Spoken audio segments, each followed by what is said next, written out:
Welcome to episode 169 of the Baschamania podcast. That is a lot of episodes. This show is brought to you by our friends at Attack, ATAC. It is an app for athletes.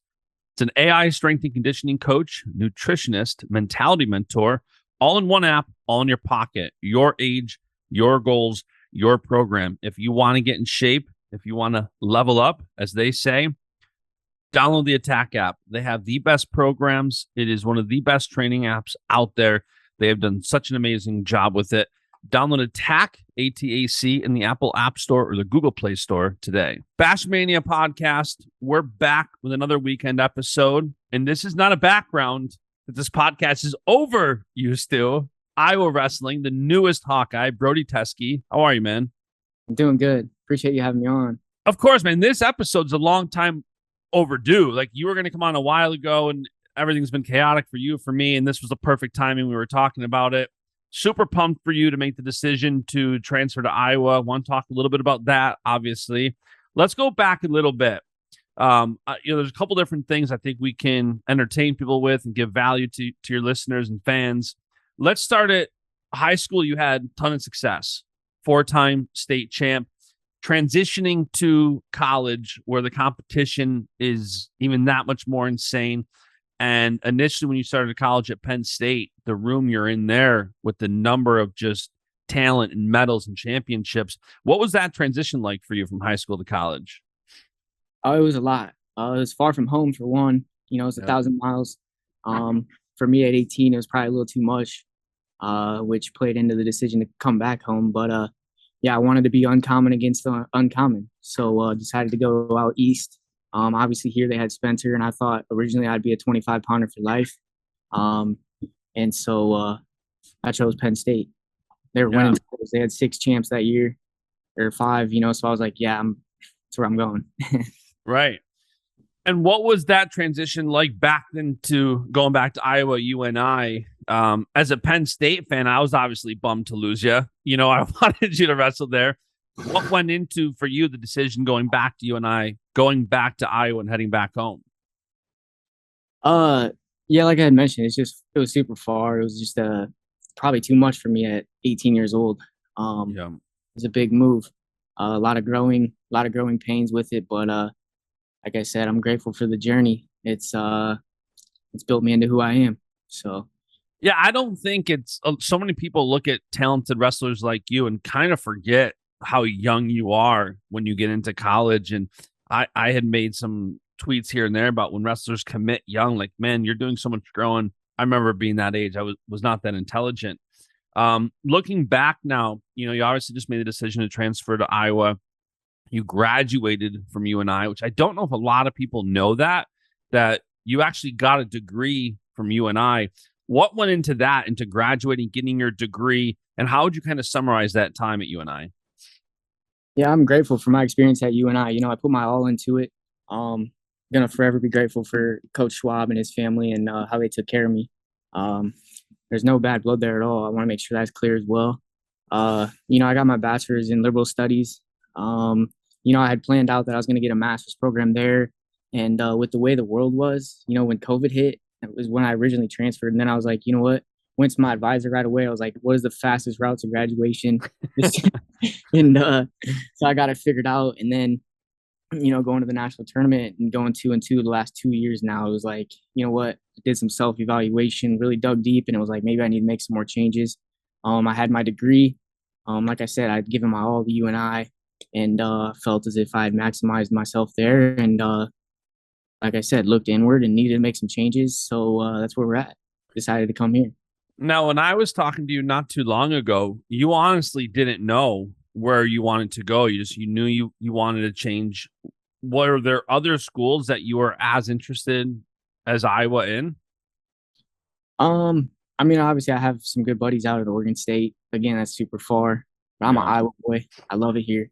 I didn't need to go that far to get the best wrestling in the world. I got amazing partners. Me and Rel Woods just worked out this morning.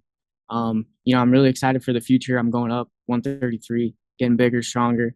And that also played into my decision a lot. Having a guy below me that's going for his 4th national title, a guy above me that's a gangster and ready to go after a national title. guys all around. The list goes on, and by the statistics, nobody can hate on me for that. If you do, you're just not logical at all. You don't have any sense, to be honest. But it is what it is. I feel as if this is where I'm going to grow, become the best version of myself. And again, if you hate on that, I don't know how you can, and not saying I care what other people's opinions are, but that's where I'm at in my career. With 2 seasons left, I'm going to put myself in position to climb the podium and maximize myself. That's it. That's all I'm looking to do. Yeah, and Iowa obviously has such a storied history in the culture there of Iowa wrestling. I mean, even the most casual wrestling fan in the country knows about Iowa wrestling. I imagine there's a lot of things to be excited about. You mentioned the teammates, you mentioned the training partners. What do you think you're most excited about when having started to train there and be in that room? What do you think you're looking forward to the most? Just the throwdowns, just the all out brawls. That's what I'm made to do, man. I'm made to fight. And I'm looking forward to all that. Just the growth that's to be had from that itself, in the room, outside of the room. Being a professional athlete at this game, and really going after something greater and putting myself on the line, man. This is not an easy decision. There's guys in here that want the spot just as bad as me, are going to put their all into this. And that motivates me every day.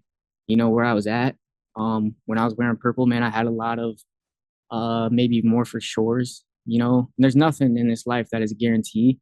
Don't get me wrong, but I might have had it maybe too good, and in a sense of I needed challenged, I need pushed, I need to be thrown into the deep water and have that decision where, look, the only option is to sink or swim, and I'm here. So it's time to learn how to swim. I'm looking forward to it. I'm sure one thing you're excited about too is, Drake reuniting with the Fort Dodge teammate. How has that been so far? It's been good. He showed me the ropes a little bit. Got to work out in with him earlier this week. And yeah, excited to watch him grow into who he's becoming too. So side by side again, it's going to be pretty fun. Yeah, I'm excited to watch you guys. I always say in this podcast, obviously I'm a Penn State fan, but I'm a people fan first. And when I build relationships, I root for those people. I'm starting to root for some Iowa guys now, and you're contributing to that. One thing I want to talk to you about too is NIL. When NIL started, a lot of people thought it would just be for the absolute top NCAA champions and multiple champions and this and that. And I think you've done a really good job at what I predicted that I thought would happen is when you have a hometown hero in high school going into college, that seems to have built enough interest where you're able to get deals. I saw, obviously Scrap Life, you got a apparel deal, but even outside of the wrestling world, the shoe company, Brown Shoe Fit, I think, Fort Dodge, Ford, Toyota. How has it been for you getting those relationships without some of the accolades that some people thought, only the NCAA champions, only the Gable Stevensons are going to get this, only, and here you're kind of breaking that mold a bit. Yeah, obviously I know where I stand. I'm not an Olympic gold medalist like Gable, and I'm not on the front and center yet. But yeah, when the NIL stuff came about, it was a no-brainer for me to look local, go back to my hometown. Obviously, I got a lot of love there, and then being back home in Iowa helps even more. My name is a lot bigger here than if I was out east still. But yeah, it was easy for me to look local, like I said, and just go back home and do deals with people that I've already been dealing with. In terms of, I went to the Brown Shoe Fit my entire life, growing up and through my career, to get the best running shoes. So once I could maybe make a little money off of it, and that not being the whole goal of it, but now that they can help as a resource, even better. So it was easy to do that. And then again, just shout out to Fort Dodge Ford too, because I don't get home too often, but when I do, I have a sweet ride to drive around. I don't worry about the gas and stuff, but it's cool. Little things like that, and you just have to be creative with it and put yourself out there. And I feel as if a lot of guys might be a little hesitant to do so, but what is there to lose, So that's how I look at it. Yeah, and I think that's a great tip and point for any younger wrestlers who might be listening. Like, if you have success at the youth level in high school, go to your hometown. That's where I think that most of these college deals are going to happen. Obviously, Fort Dodge, you're huge, to have those kind of accolades. go home and look for the deal. On the other side of that, you're also pretty good at delivering value for businesses. What would you say to business owners right now? If there's business owners listening that maybe want to sponsor more athletes or are on the fence of whether or not they should, how do you feel having worked with a number of companies that you've helped deliver that value where like, yes, you should, especially wrestlers. We obviously know their work ethic, but what has that been like for you? Yeah, so some of the conversations are a little weird in the beginning, but because you don't have a manager, I don't, Yeah. you don't have somebody. That might be the difference between me and Gable and some of these guys that have the major accolades is Yep. I don't have a manager going and selling these deals for me. So I'm also bringing that as a value because I have to learn how to do business discussion and to talk more analytically with some of these companies, and it can be a little tough. But what I decide, the approach that I go with is how I can add value to their company. I can show the world, the wrestling world through my lens. I can help, you know, maybe show that, a specific running shoe might be better than another one through Sure. stuff like that. I try to add value to their company. So in Yep. terms of like that, but it is a little weird in the beginning trying to find, little things like that. Like for instance, the Ford Dodge Ford again, maybe a discounted oil change with a discount with a like a what am I trying to think? A discount code, a Yep. certain specific code they so I add value to them by getting the word out. People around my hometown can go and benefit off of it as well. So then everyone's winning. And that's kind of my approach with it. I don't plan on making $1 million on that. That's just you gotta Yep. be realistic too. Have you thought about moving to Iowa City now? Have you thought much about NIL yet pertaining to Iowa? Or are you still kind of transitioning and figuring that out? Yeah, for sure. It's a big part of the decision too. You run out inside of Carver Hawkeye Arena with 10, 15,000 fans, like put on a show, be who you are, be real, and let yourself show forth. There's gonna be somebody that's like, you know what? It's a good kid. I want to stand behind that. And they're gonna help out. Go do your job, win. There's gonna be people that want to help you. Yeah, it's going to be super exciting to see how that plays out. Another topic. I know you don't have too much time today. I want to try to get through as much as we can. Fear no evil tattoo on your chest, Psalm 23:4. How much does that mean to you? And how has faith kind of played into this journey you've been on through college? Yeah, I'm glad you brought that up because that's my motto. That's my mantra is for like life, man. It's just why have fear? Like fear no evil. Mm. I believe in a higher power that gives me gifts to go and be able to show forth, skill in this world and to shine light for others. That's why I do this. It's such a beautiful game in terms of being able to represent more than just being a wrestler, and that's really special to me. So I got this when I was actually really young. I wasn't even 18 yet. Really? Had Yeah, me and my mom took a little road trip. I wanted to get it before my senior year, and so did that, and now it's just it's what I represent, so that's what I like. We got some guys coming in. Does that lead you to have that conviction of how you represent yourself, whether it's for the school, whether it's for businesses? I know how it is. I've got scripture tattooed on me, and it kind of forces you to hold a higher standard for yourself. Has that been the case for you? Yeah, absolutely. In times of, in need, and then in times of like struggle or being down, and also times of, blessings, being able to recognize it, that you can just kind of hit yourself on the chest. That's what I like. It's just right here. You get to Yeah. see it when you wrestle, and it's just easy to remember. You do it for so much more than just yourself. Yeah, I love that one picture that Tony Rotundo has of you that I used for the graphic when you're entering the transfer portal because you put your hand over your heart. It was like fear no evil in your heart. So it was a pretty cool spot. Mhm. Um, I don't believe the Iowa schedule has come out yet. Is there things that you're excited for yet this year specifically? I haven't looked too far ahead, man. Day by day, to be honest, I just got moved in, trying to still get some school things figured out. We got a team meeting tomorrow, so we're here. We're in Iowa City, excited to get rolling. But other than that, no, just kind of taking it day by day. What about freestyle plans? This year is obviously, I know, tough year. You graduated, you moved. What are your freestyle aspirations? Oh, that's why I went to U23s too, just kind of test the waters again. up a little weight class. So just we'll see. We'll see. 2 years left to really show out here in folk style stuff, and keeping my options open. I got a lot of interest in other things outside of the wrestling world that I'm trying to tap into a little bit. Maybe the fight game too. I like to train and cross train with some of the fighters, and just keeping my options open, because that's how I am. I'm an opportunist, and I just like to seek out new ways to grow and mature and become the best version of myself. So that's where we're at. Can't really pinpoint anything right now. That was literally my next question for you, was MMA. You saw Bo Nickel, Pat Downey, Mitch McKee last week, all just absolute dominate.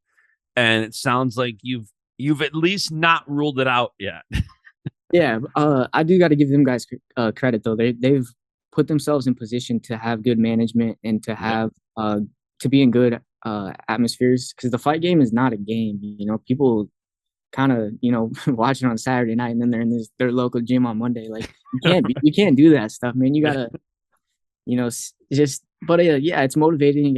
It's exciting. It's intriguing to see these wrestlers go in and have early success. I'm excited to watch their careers flourish. But like I said, just keeping my options open. I got a lot of connections in the fight game, so we'll see. Yeah. One question I loved asking this podcast, because it's always a lively debate year round: folk style or freestyle? What is your preference? Right now, it's folk style for sure. I like to take guys down and be able to ride them and maul them down, and that'd be my approach in the fight game too. But yeah, Shane Sparks, I know he's listening. He's probably so happy right now. I'm sure you didn't get some points for not mentioning Matt returns, but dude, there is a lot of people, especially as it heads into the college season, that love that folk style. They love that folk style flow. Yeah, big folk style guy. Yeah, hey, I love to hear. I think we need it. All right, so you're in Iowa City. I know you got a run here coming up. What can people expect? Obviously, you're on social at Brody Teske. Follow him if you're not. What do you got coming up outside of the college season that people should be excited for? Just continuing to build myself into the best version. That's it, man. Really, nothing too crazy going on. Just getting settled in still, and letting things to build. Yeah, really, not a whole lot. I love it, man. That's you got a big college season coming up, a lot to focus on. So I'm gonna let you go. I know people are about to hop in there. So Brody, thank you for taking the time. Best of luck in this upcoming season. And I say that as a Penn State fan. So any of the haters out there, I mean, come on now. So all right, man, go enjoy the rest of your day. We'll chat soon. Yeah, I appreciate you having me on. Shout out to Scrap Life and all the NIL brands and stuff, and all my sponsorships too. It helps a lot, and thank you for having me on. Yeah, and any business owners, companies that are listening, you heard how impactful sponsorships can be. It's awesome way to go. So, all right, Brody, enjoy your day. We'll chat soon, man. Thank you. Thank you. See ya. And the beat goes on.